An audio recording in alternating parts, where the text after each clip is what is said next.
Bonjour à toutes et à tous, bienvenue dans votre nouvelle émission hebdomadaire à l'école, présentée par Hollywood et organisée par la radio scène Vision Média.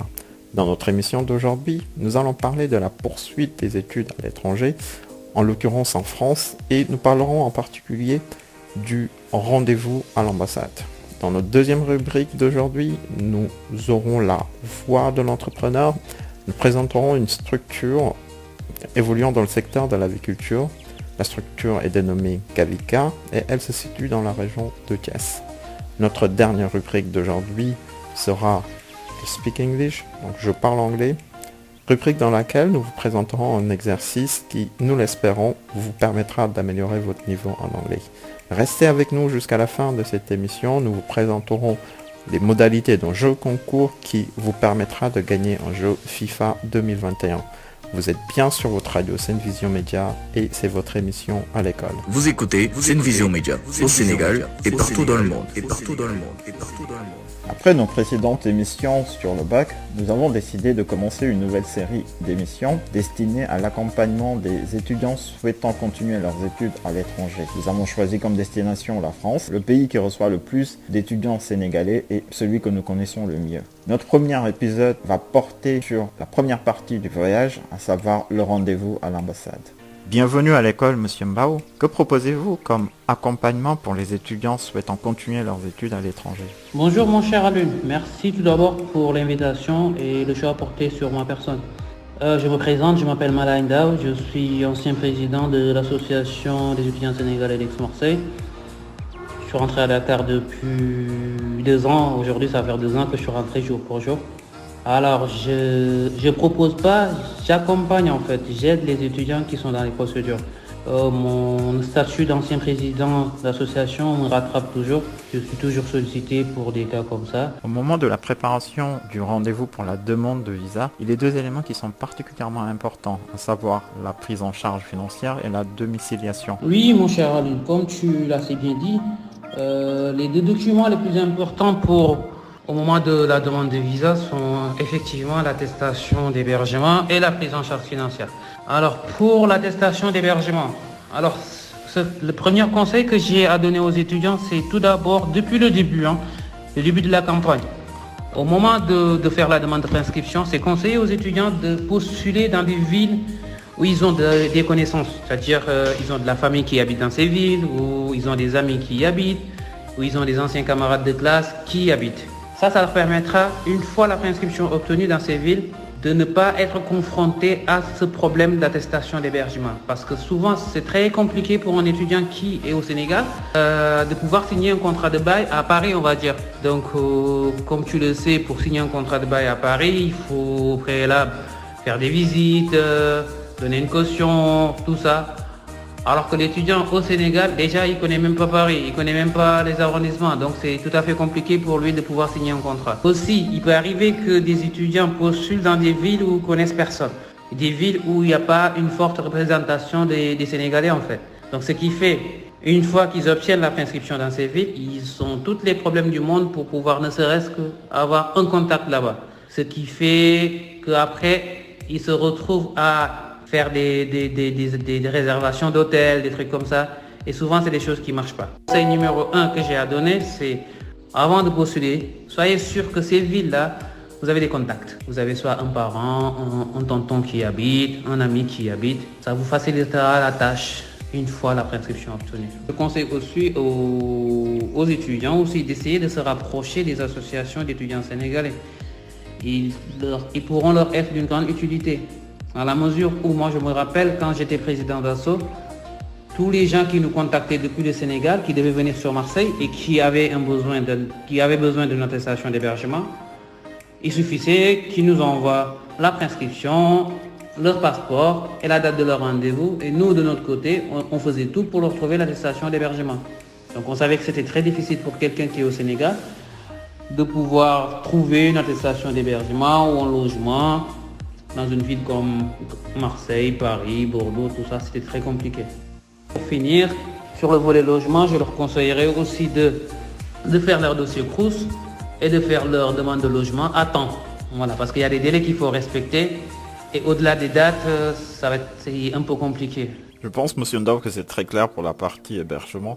Nous allons tout de suite passer à la partie prise en charge financière. Alors pour la partie prise en charge financière, je vais essayer un peu d'expliquer, je vais essayer de détailler pour mieux me faire comprendre. Ce qu'il faudrait savoir, c'est que l'ambassade de France, ils ne sont pas très compliqués. Il suffit juste de leur prouver que vous avez les ressources nécessaires. Comment prouver les ressources nécessaires?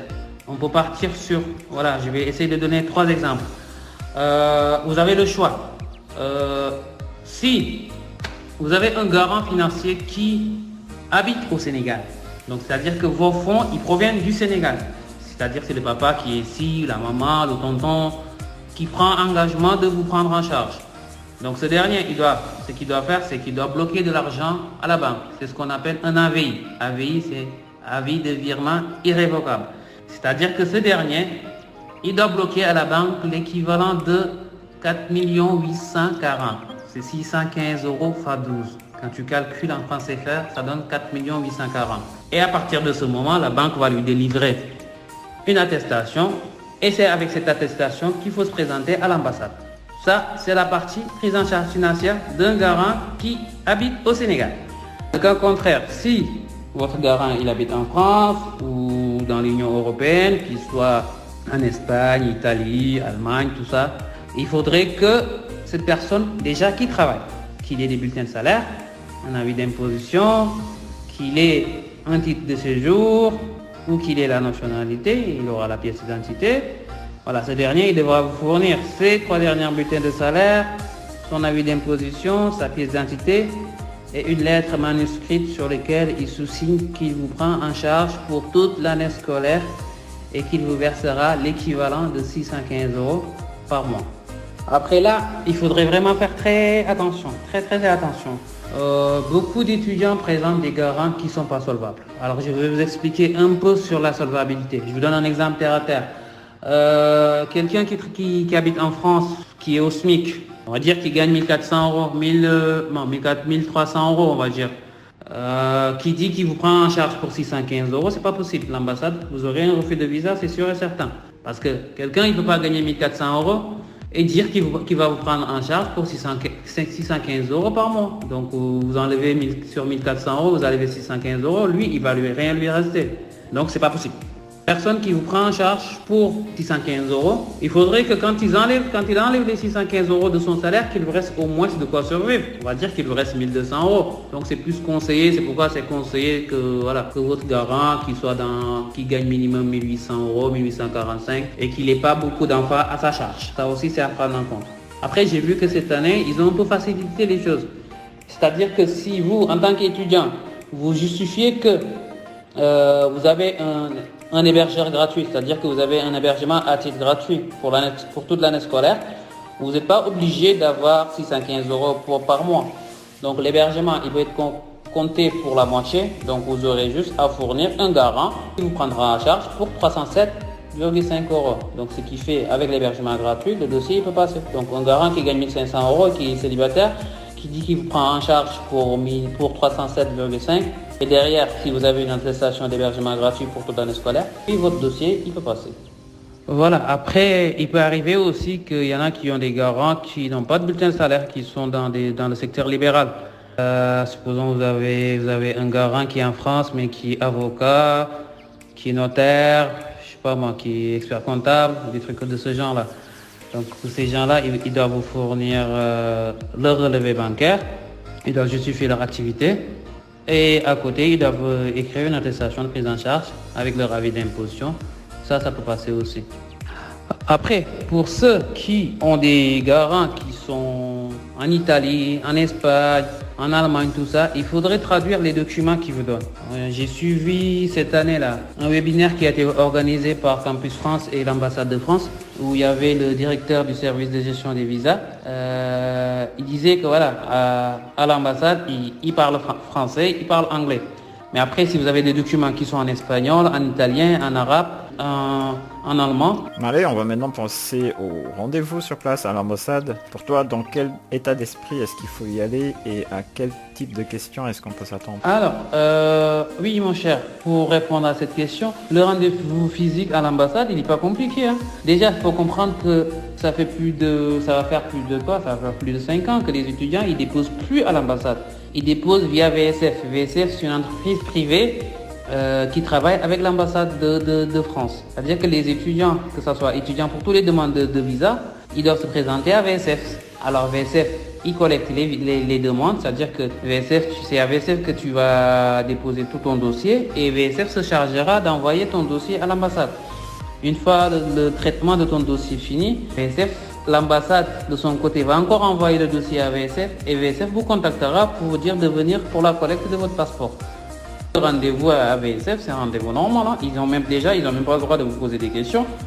J'ai eu mon petit frère cette année quand il est parti faire sa demande de visa. On lui a posé des questions. On lui a demandé le nom de son garant, le nom de la personne qui lui a fait l'attestation d'hébergement plutôt.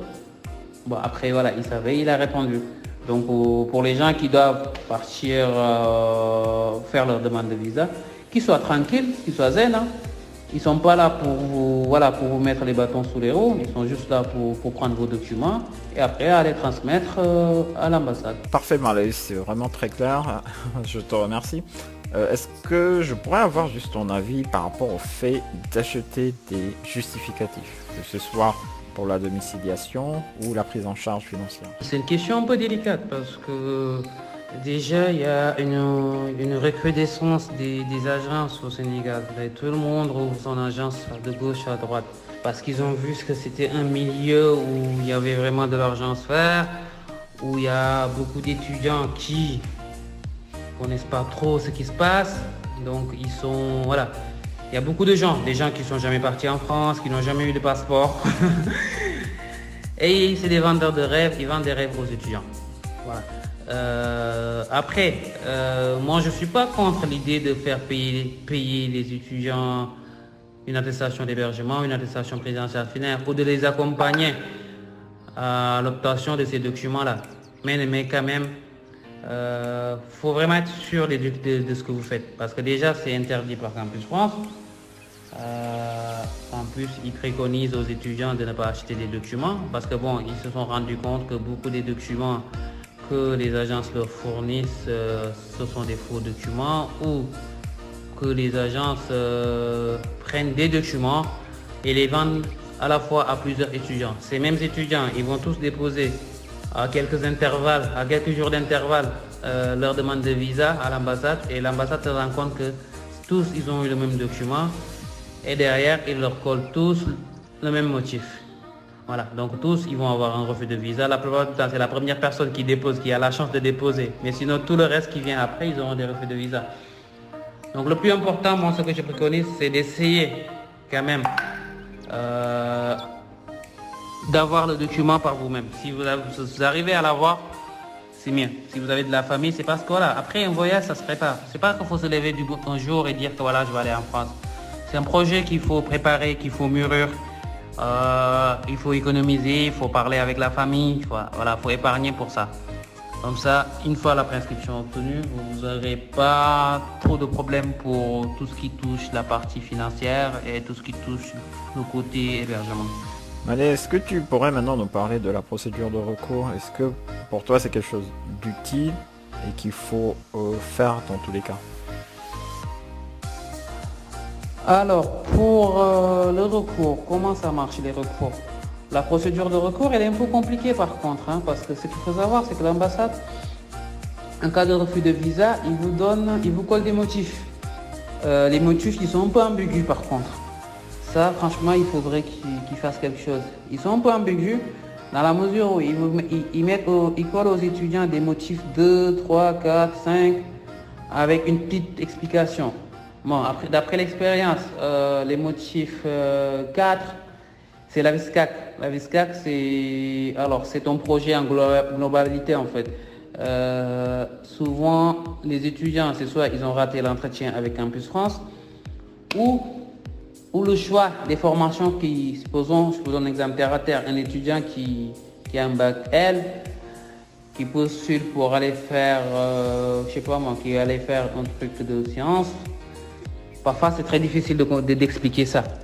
Donc ce qui fait que souvent, ils peuvent avoir l'acceptation, parce que les universités, ils ne sont pas tenus de tenir compte de la VSCAC. Si l'étudiant il a de bonnes notes et que son projet d'études leur convient, il peut l'accepter. Mais ce qu'il faut savoir, c'est que la VSCAC, c'est le premier critère d'accord du visa. C'est-à-dire que si vous avez un avis VSCAC défavorable, vous avez beau présenter tous les documents que vous voulez, vous n'aurez pas de visa. Donc les motifs c'est ça en fait. Après, tout ce qui est motif 5, tout ça, ça veut dire que les documents que tu as présentés, ils ne sont pas fiables. Soit le garant, il n'est pas solvable, ou l'attestation d'hébergement, il n'est pas bon, c'est-à-dire que ça a été épuisé par quelqu'un d'autre, ou l'hébergeur, il n'a pas assez de surface pour pouvoir t'héberger. Ça aussi, c'est récurrent. Voilà, c'est des cas de figure comme ça. Après, en cas de recours pour ces genres de motifs, il faudrait changer les documents, faire une lettre de demande de gracieux et voir ce que ça donne. J'aimerais avoir aussi, Malé, ton avis par rapport à l'augmentation pour les tarifs pour l'inscription à l'université. Je sais que ce sujet a dû te trouver déjà au Sénégal, mais tu as peut-être un avis dessus. Après, comme tu l'as vu, le truc des augmentations, là, des frais de scolarité, ça nous a tous fait du mal. Voilà, on a tous essayé, en tant qu'ancien président, on a tous essayé, même si on n'est plus là-bas, d'essayer de se battre avec les moyens qu'on a, en faisant des pétitions, tout ça. Je pense que ça a un peu marché. Heureusement, beaucoup d'universités n'appliquent pas les frais. Mais après, voilà, c'est quelque chose que je pense qu'ils ont voulu un peu se valoriser, essayer de se hisser au rang des plus grandes universités au monde. Mais bon, je pense pas que ça marchera. Comme tu le sais, mon cher Alun, la France elle dispose de l'un des pôles d'enseignement supérieur les plus performants au monde, on va dire. Voilà, ce qui offre beaucoup de possibilités aux étudiants. Donc moi je conseille à mes jeunes frères, tous ceux qui ont la possibilité de pouvoir partir pour se former, pouvoir passer leur diplôme, qu'ils le fassent. Moi je leur conseille ça. Bon, j'ai eu cette chance. Et je le préconise parce que au-delà du diplôme, au-delà de la formation, la France se forme. Voilà. Moi je me rappelle, je suis parti en France, j'avais 17 ans et la France m'a formé. Et elle a fait de moi ce que je suis devenu aujourd'hui. Voilà, j'ai galéré là-bas, j'ai travaillé à côté. Pour finir, Malé, on te demandera juste de nous rappeler pour toi les dates importantes pour l'année à venir, pour les demandes de pré-inscription, pour les personnes qui sont par exemple en terminale. Les dates importantes, les moments clés de la procédure. Concernant la procédure, j'ai lu quelque part avant-hier, je ne sais plus, que l'ambassade, Campus France, autant pour moi, qui reprend à partir du 1er novembre. Donc la campagne, elle reprend le 1er novembre. C'est-à-dire que les étudiants, c'est dès maintenant qu'il faudrait essayer de vous préparer en cherchant vos relevés de notes, les attestations de stage, essayer de consulter votre dossier dès maintenant pour être prêt pour le 1er novembre. D'ici le 1er novembre, vous pouvez toujours créer votre compte. Il suffit juste d'aller sur Campus France et de créer son espace personnel. Et entre-temps, essayez de remplir les formulaires, tout ça. Vous pouvez même mettre les notes, tout ça. Comme ça, dès que ça reprend, vous aurez juste à valider et voilà. Les dates les plus importantes, c'est le 1er novembre. Après, pour les étudiants pour les élèves, qui sont en classe de terminale. Vous écoutez Senvision Média au Sénégal et partout dans le monde. Alors nous débutons une nouvelle rubrique dénommée La Voix de l'entrepreneur et pour cette première, nous accueillons Madame Diop, créatrice de la structure Kavika. Bonjour Madame Diop. Bonjour Monsieur Ndiaye. Bonjour à vous très chers auditeurs de Senvision Média. Je suis Madame Diop Kounadi, fondatrice du complexe avicole du Cayor, qui est une entreprise basée à Thiès. Et je suis ravie d'être parmi vous ce matin. Depuis quand, Madame Diop, souhaitez-vous devenir entrepreneur? Mon souhait de me lancer dans l'entrepreneuriat remonte à quelques années. Déjà en année de licence, il y a de cela 4 ans environ maintenant, je nourrissais l'envie de me lancer dans mes propres activités. Mais ce n'est qu'après mon master que j'ai décidé de me lancer pleinement dans l'entrepreneuriat et d'où la venue du Kavika. Pouvez-vous rapidement nous présenter, Madame Diop, ce que vous proposez comme services et produits dans votre structure? Le complexe avicole du Cayor, Kavika, évolue dans 3 domaines: l'agriculture, l'élevage et la pisciculture. Nous proposons 3 types d'activités: une activité de conseil et d'accompagnement, une activité de formation et une activité de vente d'intrants et de produits d'élevage. Alors, il faut aussi noter que les services proposés par Kavika ont pour cible tout particulier ou toute entreprise, expérimentée ou non, et qui désire se lancer dans l'élevage de poulets de chair et de poissons. Alors, de manière plus concrète, nous vous aidons à construire votre poulailler ou votre bassin piscicole pour les poissons, à choisir les sujets, les poussins ou les alevins, à vous accompagner dans le choix de leur alimentation et aussi à intervenir sur le plan de la santé animale. Donc en résumé, nous vous accompagnons durant tout le processus de la conception jusqu'à la commercialisation du produit fini. Et nous vous accompagnons jusqu'à ce que vous ayez les éléments nécessaires pour que vous puissiez, de manière autonome, gérer votre propre unité de production. D'après votre expérience, Madame Diop, pour vous, qu'est-ce qui fait un entrepreneur? Quelles doivent être les qualités d'un entrepreneur? Pour moi, un entrepreneur doit être passionné, avoir confiance en lui, savoir prendre des risques, être déterminé, être courageux et persévérant pour pouvoir aller au bout de ses challenges et de ses ambitions. Que pouvez-vous dire, Madame Diop, sur la situation des auto-entrepreneurs, des entrepreneurs au Sénégal? Alors, il faut noter qu'il y a une très forte présence des petites et moyennes entreprises au Sénégal, et avec des entrepreneurs qui sont relativement jeunes, ce qui est quelque chose de très positif pour ma part. Cependant, il y a un rapport qui est sorti à l'issue du recensement général des entreprises où l'on note pas mal de problèmes auxquels sont confrontés les entrepreneurs au Sénégal. Donc, notamment, il y a l'arrêt momentané des activités. Et les faits qui ont été relatés sont le manque de fonds ou la suspension ou la baisse des ventes. Ça, c'est compréhensible parce que c'est lié à la pandémie de coronavirus et au manque de matériel et aussi à l'indisponibilité d'avoir un local adapté pour l'exercice des activités des entrepreneurs. Vous écoutez Senvision Média sur www.senvisionmedia.com. Senvision Média, nous sommes premiers. Dans notre rubrique Je parle anglais, aujourd'hui nous allons faire un exercice qui m'a beaucoup apporté dans mon apprentissage de la langue. C'est un exercice qui est l'idéal, je trouve, pour le vocabulaire et la prononciation. Il s'agit d'apprendre l'anglais à travers les chansons. Nous avons invité Monsieur Papou pour parler de ce sujet. Bonjour Papou. Merci de m'avoir invité. Donc je me présente, je m'appelle Papou Sissoko, j'ai 34 ans, j'habite à Paris et j'ai fait des études en langues étrangères appliquées, donc anglais, espagnol, voilà, et moi j'aime beaucoup chanter et je chante essentiellement en anglais. Papou, je sais que tu es passionné de chansons. Depuis quand est-ce que tu chantes? Depuis tout petit, j'aime beaucoup la musique, je chante beaucoup. J'ai toujours plus ou moins fredonné, chantonné, etc. Mais cette passion pour le chant est arrivée plutôt vers l'âge de 15-16 ans, quand j'étais en seconde. Et donc par la suite, j'ai commencé à prendre des cours de chant à l'école, lors d'un atelier de musique.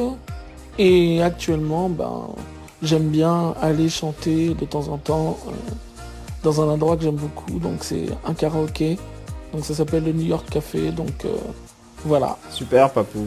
Et qu'est-ce que tu as choisi pour nous aujourd'hui comme chanson? Aujourd'hui, j'ai choisi le célébrissime I Believe I Can Fly de R. Kelly. Je suis sûr que tout le monde connaît cette chanson. Alors, avant que Papou nous fasse cette interprétation de I Believe I Can Fly, je vais juste vous proposer une traduction. Il faut juste garder en tête que c'est une chanson qui porte sur la motivation et que ça commence toujours par des couplets un peu. Donc, dans chaque couplet, ça commence par des passages un peu négatifs et ça va crescendo vers des passages un peu plus positifs. I used to think that I could not go on. J'avais l'habitude de penser que je ne pouvais pas continuer. And life was nothing but an awful song. Et que la vie n'était rien d'autre qu'une chanson horrible. But now I know the meaning of true love. Et maintenant je connais le sens de l'amour véritable. I am leaning on the everlasting arm. Je prends appui sur les moi éternels. If I can see it, then I can do it. Si je le vois, donc je peux le faire. If I just believe it, there's nothing to it. Si juste je le crois, il n'y a rien à faire. I believe I can fly. I believe I can touch the sky. I think about it every night and day. J'y pense chaque nuit et chaque jour. Spread my wings and fly away. Déployer mes ailes et m'envoler. I believe I can soar. Je crois que je peux m'envoler. I see me running through that open door. Je me vois courir à travers cette porte ouverte. I believe I can fly, I believe I can fly. I used to think that I could not go on, and I was nothing but an awful song. But now I know the meaning of true love. I'm leaning on the everlasting arms. If I can see it, then I can do it. If I just believe it, there's nothing to the way it. I believe I can fly. I believe I can touch the sky. I think about it every night and day. Spread my wings and fly away. And I believe I can soar. I see me running through that open door. I believe I can fly. I believe I can fly. Oh, I believe I can fly. Alors là, Papou, je dis bravo. Il y a une puissance qui sort de ta voix, c'est vraiment impressionnant. C'était un plaisir de t'accueillir dans cette émission et j'espère qu'on aura l'occasion de t'y revoir.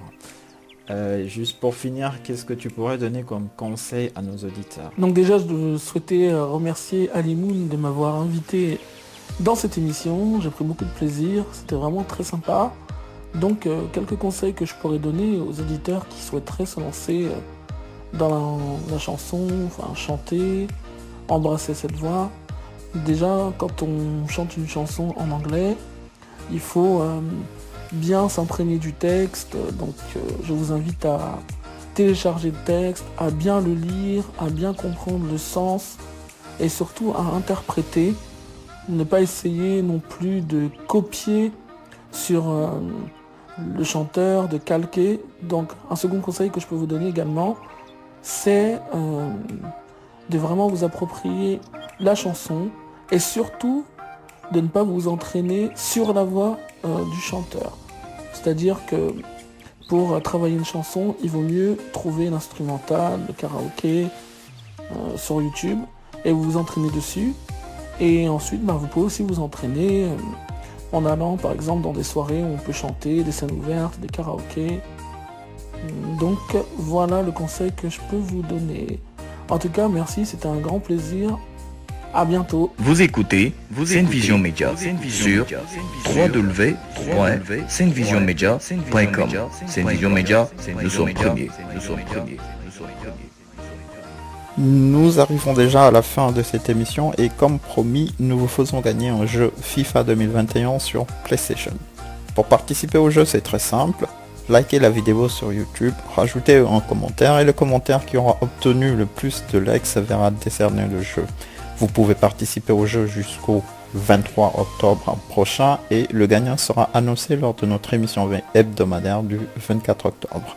D'ici là, passez une très bonne semaine, continuez à écouter la radio Senvision Media et votre émission à l'école vous dit à la semaine prochaine pour de nouvelles aventures.